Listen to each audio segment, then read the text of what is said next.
5 కోట్లు 10 కోట్లే కదా. ఈ మధ్య మాటలు కూడా బాగా నేర్చావు. ఏదో మీ అభిమానం. నేను కష్టాల్లో ఉన్నప్పుడు సాయం చేసి ఈ వ్యాపారం స్టార్ట్ చేయించింది మీరే కదన్నా. సరే, ఈ సంగతి పక్కన పెట్టు. ఇంతకీ ఫోన్ చేసిన సంగతేంటి? ఏం లేదు, వాటర్ క్యాన్లు తెచ్చే ప్రకాశం ఉన్నాడు కదా. అవును. వాడు నీ దగ్గరికి డబ్బుల కోసం రావచ్చు. అవునన్నా, ఇందాకే తను నాకు ఫోన్ చేసి డబ్బు కావాలని అడిగాడు. నువ్వేమన్నావు? అతను రెగ్యులర్గా మన ఇంటికి వాటర్ క్యాన్లు ఇస్తుంటాడు. చాలా మంచోడు, పైగా మాట మీద నిలబడే వ్యక్తి. ఇంతకు ముందు కూడా 2-3 సార్లు డబ్బు తీసుకుని చెప్పిన టైంకి తిరిగిచ్చేశాడు. అందుకే డబ్బు కావాలని అడగగానే ఇంటికి రండి ఇస్తానని చెప్పాను. ఏమైందన్నా? ఏదైనా ప్రాబ్లమా?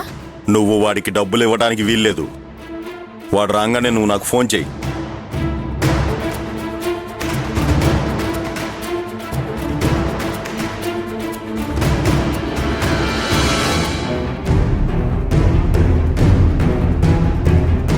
డబ్బు ఇవ్వద్దు, ఓకేనా? అది విషయం. అలాగే అన్నా. నేను చెప్పింది అర్థమైంది కదా. దీంట్లో నేను గెలవాలంటే నువ్వు నాకు సాయం చేయాలి.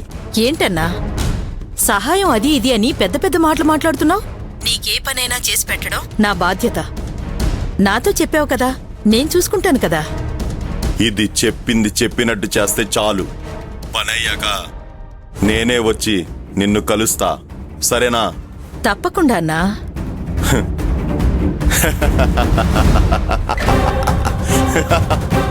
ఆ ప్రకాశం గాడు కేల్ కతం, దుకాన్ బంద్.